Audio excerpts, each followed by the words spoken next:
Okay, we want to learn principles. We want to read for principles, so how are we going to do that?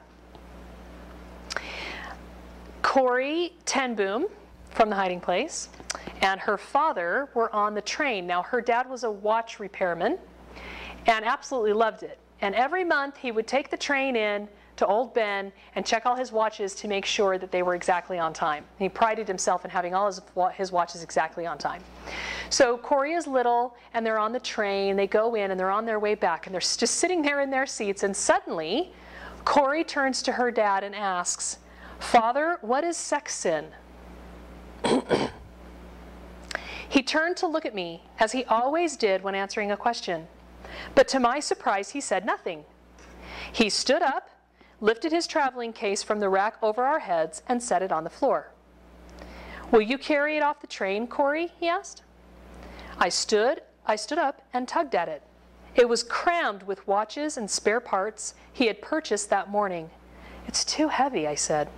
"Yes," he said, "and it would be a pretty poor father who would ask his little girl to carry such a load." It's the same way, Corrie, with knowledge. Some knowledge is too heavy for children. When you're older and stronger, you can bear it. For now, you must trust me to carry it for you. And I was satisfied. More than satisfied, wonderfully at peace. There were answers to this and all my hard questions, for now I was content to leave them in my Father's keeping. So, whether we know it or not, realize it or not, that small passage contained many true principles that we can find if we know how. So we're going to talk about how to distill those principles from the things that we read. One simple way to begin discovering principles as you read is to think of some kind of core idea or theme or virtue. So one example would be service. Is service a principle? Well, by my definition and the way that I teach principles, I've discovered that the answer for me is no. Because service isn't a concept you can apply. It's an idea. It's a theme. It's a concept. In order to know how to serve, we have to understand the characteristics of service. So what would this look like? This is where the principles come in. So you say something, you might say any concept, justice or mercy, you need to be just. What does that mean? What are the characteristics of justice when it's truly justice? And as you write those things down, you find that you've discovered a list of principles. So when it's service, we might say something like, you should never do for someone else what they should do for themselves. If you do, you're not actually serving them, you're enabling them. That's not really service. That's one thing that defines true service. When you serve, you should do it with your heart in the right place. You should do it for the goodness of the other individual, not to be popular, not to have everybody know how great you are. Those would be some characteristics of true service. And so there we have a handful of principles. Now that I know when I serve, I need to not be enabling and I need to have my heart in the right place, it's a whole lot easier for me to actually apply those principles of service and have the kind of results I'm wanting to have. People do, unfortunately, in our world, many things that are destructive in the name of good principles. They do many things that are actually harmful in the name of love or service or justice or even mercy that cause greater damage than good. And if we understood the principles behind those themes and ideas, then we could live those things better. The next thing that you can do in finding principles is a quote. Okay? This happens all the time. You're reading along and somebody says something and it just stands out to you. Oh my goodness, that was awesome. Often you love that quote because there's some true principles that it embodies. That's why you want to track it. That's why you want to write it down. That's why you tell your friends about it, because that quote is really cool. So here's one. This is George Orwell. The best books are those that tell us what we already know. So what are some principles that you could distill from this simple quote? What is George Orwell really saying? When you try to describe this quote in terms of, well, this is what he would mean, then you find that you're stumbling upon some true principles. So can anybody think of any? The best books are those that tell us what we already know. Go ahead. Well, you said that one of the laws of nature was that there are things we know by nature. Uh-huh. So if it's a natural law, then it is something we already know. Awesome. Awesome. So this actually is evidence for natural law, that there are some things that we never learned, but we know. And the best books are those things that remind us of what we already know, teach us truth. There's several things that you could say. There are best books, and we should spend time in them. There are things that we already know, and it's important to remember those things, to recall them. So quotes help us. If there's a quote in something that you've read, whether it's scripture or in history or a line in music, a song that you love, pay attention to why it's staying with you. I believe in God. Even if you don't believe in God, there's a lot of evidence out there. Scott Peck talked about this grace, this force. He said when he was working with these people in psychology all the time that there was this force wanting them to get healthier. And he finally had to admit that it must be some kind of God, some kind of positive force helping people be healthy. If that's true, that there's this force wanting people to be healthy, then there's a reason that quote is staying with you. There's a reason that means something to you. Explore it. Explore why it's meaningful to you and what it's trying to teach you, what you need to implement and apply from that quote that's standing out to you. All right. Self-help. How are we going to find principles in self-help books? This is really easy. Who can think of some of these 7 habits of highly effective people? Can you call any of them out? Do you remember what any of them are? Has anybody read that? First things first. Put first things first. Seek first to understand. Be proactive. Principles. Right? Think when win. Often, a lot of the time, when you go to the table of contents in a self-help book, that's the principles. The whole book is full of arguments, opinions, applications, lots and lots of examples of applications so you can get your mind around how you might live this true principle. Self-help exists largely because of this theological and natural law vacuum that we find ourselves in. The self-help industry could not exist if there weren't such things as true principles, because there would be nothing for them to say. How can they write a book saying this applies to millions of people unless there is a principle that applies to millions of people? So because so many people have unhealthy homes and they don't have access to the same number of truths that people had when they were reading better things and spending time in great works and learning about God and those kinds of things, the self-help industry has come in to try to fill in that gap and teach the true principles that people are unaware of now in our world. And so often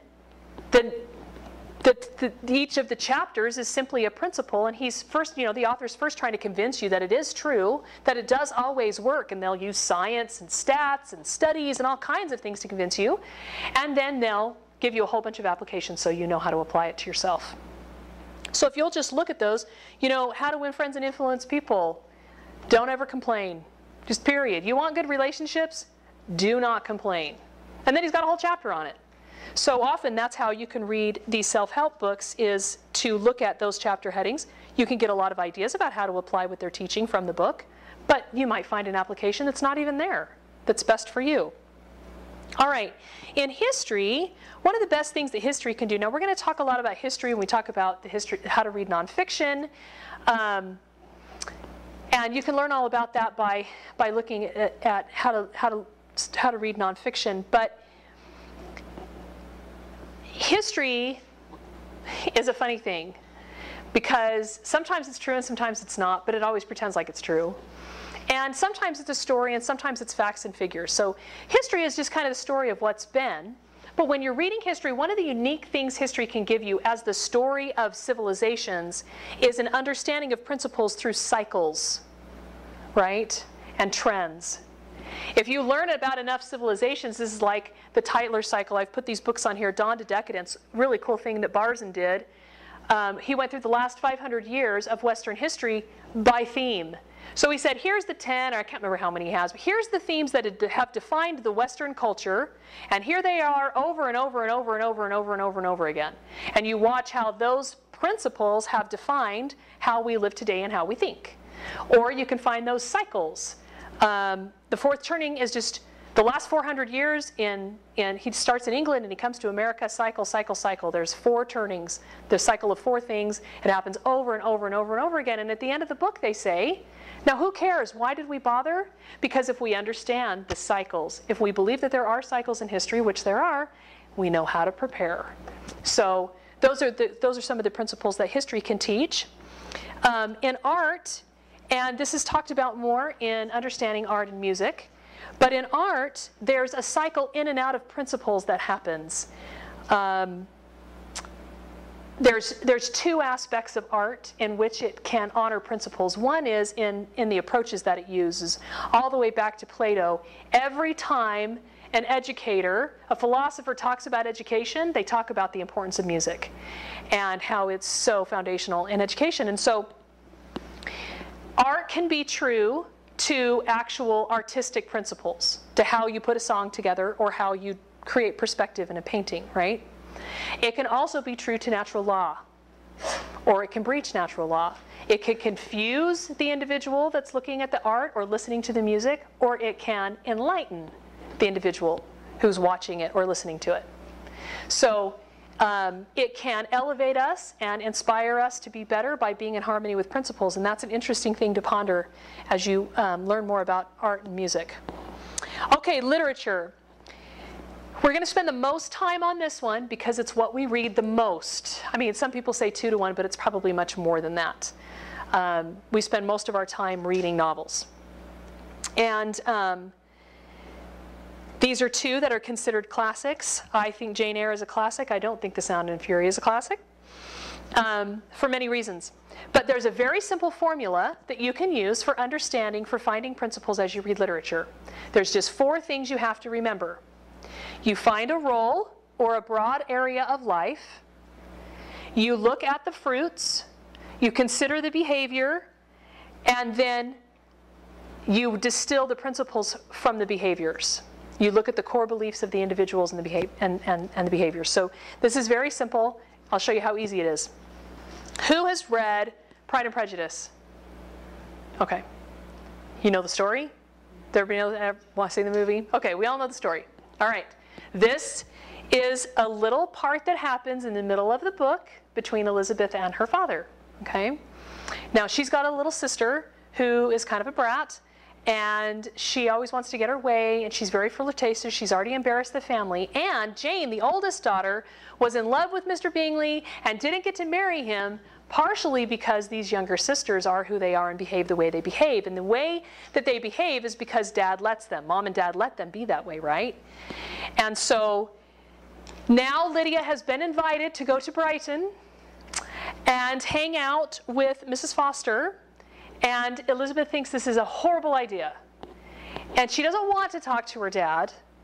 But at the beginning of this little section it says, you know, that she didn't want to go talk to her. I mean, a kid doesn't want to tell their mom or dad how to parent, right? You don't want to tell your parents what to do, but she just decided it's got to be done. He's not going to change his mind. He's going to let her go, and it's going to be a disaster.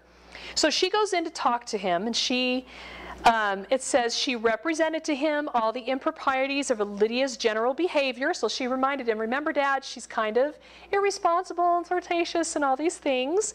And the little advantage she could derive from the friendship of such a woman as Mrs. Foster.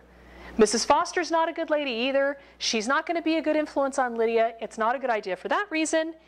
And the probability of her being yet more imprudent with such a companion at Brighton, where the temptations must be greater at home. She's not going to be here to check in with us. Mrs. Foster's not a good influence. She's going to have even more temptation because there's all these guys hanging around, and she's pretty boy crazy, and there's a very good chance that she's going to be tempted beyond what she can bear. And of course we all know the story, and we know that she was right. So he listens to her attentively, and then he says, Lydia will never be easy till she has exposed herself in some public place or other, and we can never expect her to do it with so little expense and inconvenience to her family as under the present circumstances. So what are the things that are guiding his decision? What's he considering? Is he considering all of Elizabeth's arguments? No, he mentioned, let's let her go because if we try to do it another time, it'll be too expensive and it'll be really inconvenient. If you were aware, said Elizabeth, of the very great disadvantage to us all, which must arise from the public notice of Lydia's unguarded and imprudent manner, nay, which has already arisen from it, I am sure you would judge differently in the affair. Already arisen? What? Has she frightened away some of your lovers? Indeed, you are mistaken. I have no such injuries to resent, excuse me, for I must speak plainly.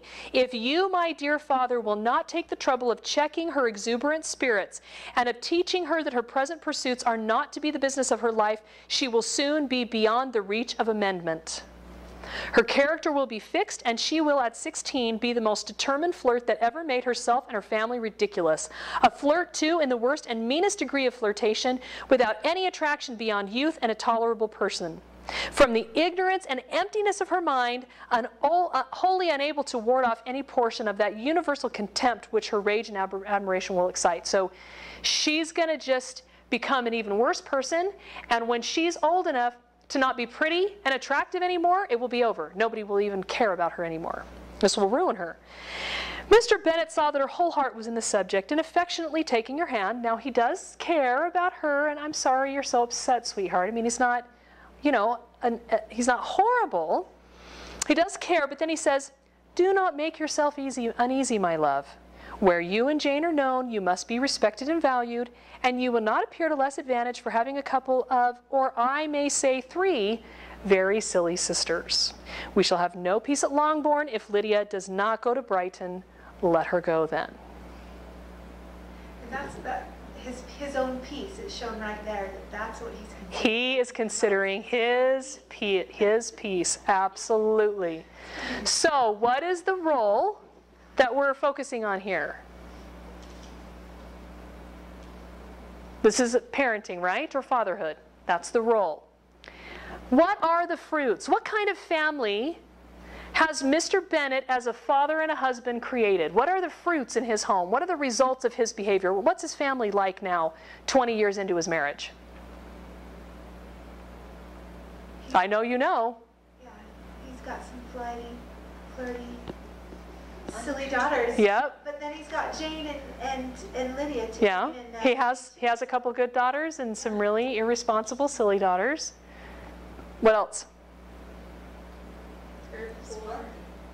They're running out of money. That's right. They're getting poorer as time goes on because he's not good with his money. That's right. What else? Yeah. Yeah. Does he have a good marriage? No. No. His wife doesn't respect him. He doesn't respect her. They avoid each other as much as they can. So that's the fruits. And I'm going to say as a mom, not fruits I'm interested in. I don't want flighty, irresponsible, flirtatious. And, we all know that Lydia actually does end up living with him, which is really very, not just being flirtatious. She's really in a bad way morally, right? So we know what the fruits are, not fruits I want. What are his behaviors? What are the things he actually does each day? He hides away. He hides in his office. Study. That's right. He loves his book, Mm-hmm. books and his other diversions. Yep. He hides away. Invested. Yep. Reads his books. Playing the role of the devil. Yep. What else does he do? How does he make decisions? Based on money and convenience. Yeah. Yep. He just, whatever is going to be the easiest for him, he just goes with the flow and goes with whatever's easiest. He also ridicules his wife and his children to each other. He's critical and judgmental and really kind of rude and to his own children and his wife. So now that we know what his behaviors are, Our job is really simple. The principles are the opposite. If I don't want his fruits, I shouldn't hide away in my study. I should be present where my children are. If I don't want his fruits, I ought to never condemn my children or my husband. If I don't want his fruits, I better not make decisions on convenience and our money. I better make decisions some better way. So it's very simple to see, to learn from any book, any great book, those things. We want the results. Maybe you're reading about Andrew Carnegie, and you want the financial results that he had. And look at him, his role as a business owner. Look at the fruits that he had. He was wildly wealthy. What are his behaviors? Seems to me if you follow in his footsteps many of those same behaviors, in general, you apply the principles to yourself, you'll get many of the results that he had, right? Same goes for this story that we read about Father Ten Boom. He engages in the opposite behaviors and has the opposite results. When his daughter asked him a kind of disturbing question, it says he turned to look at me as he always did when answering a question. Then he pauses to think about what his answer is going to be. And then his answer is age appropriate. And guess what his fruits are? All of his children, some of them die for the good. Their family changes the world literally. They are selfless, loving, committed individuals who serve in the community and have a wonderful, fulfilling family life and are a positive impact on the world. I would like some more of that. I would like that to be my fruits in my life and in my family. So I'm going to try to engage in the similar behaviors that Father Ten Boom engages in. Now this doesn't mean, and this is what's important, this doesn't mean I do exactly, it doesn't mean I need to walk down the stairs at 8:10 every morning, because that's what he did. We're talking about his general behaviors that I can apply to my own life. Reading classics every night in his family, bringing over people from the community, serving in the community. Many people don't know all the service he did in many areas of the community. In fact, he traveled and spoke internationally. He was an amazing man. And so you look for, again, what am I wanting? You look again at the role, the fruits, the behaviors, and then you distill the principles from there. And the last part of that, of this process of finding principles as you read, is to check in. There's 5 major checkpoints. The first one is God and/or natural law. If you're still struggling to get your mind around a belief in God, that's fine. You can check in with natural law until you get there, because I think you will. And does this harmonize with what I know to be true? You check in with your source of truth, your central classic or your scripture. Make sure it harmonizes there. There's a really fantastic quote by James Madison. He said, basically, this is very paraphrased, but he said, if you show me that anything I believe is out of harmony with Scripture, I'll quit my opinion and believe what Scripture says. Because he was that devoted to truth and all of that. You check in with your conscience and your common sense. That's the third one. And then your personal experience long term. Again, we're looking at what the long-term results are. Does your experience confirm that this is a good thing? Do you feel better and stronger when you run every day? When that time when you trained for that marathon, did you feel incredible physically? Then you were living some principles then that you need to start living now. And then the experience of others should also confirm it. You can look for it in history. You can look for it in the lives of people that you consider heroes, whose lives you want to emulate, people you want to be like. Does it bear out? One quick example would be debt. It's contrary to natural law, I know that. My conscience, I feel guilty every time I debt. What does my experience tell me? That when I take on a debt, I feel burdened and overwhelmed. It always takes me longer to pay off than I think it's going to. And what does the experience of others tell me? Well, I could pick 10 self-help books on finances off the shelf at the bookstore, and they would all tell me not to go into debt. So this is a very simple process. And so much of the time, if you'll just be thinking, is there a principle here? You'll find one. Just be looking for them. Just have it be part of your approach to reading and thinking is there a principle? What is the principle? And I promise you that your life will be transformed. I am a much better person just because I'm on the pursuit. I look back at decisions that I made in the past that were poor and have tried to change those and have seen the fruits in my own life. And so I know that this process works. Mortimer Adler said one of my very favorite quotes ever. He said, as you read great books, basically, and are on this pursuit of truth, he said, I hope that you'll pick up books that have been hard for you, and that those books will become light in proportion as you find light in them.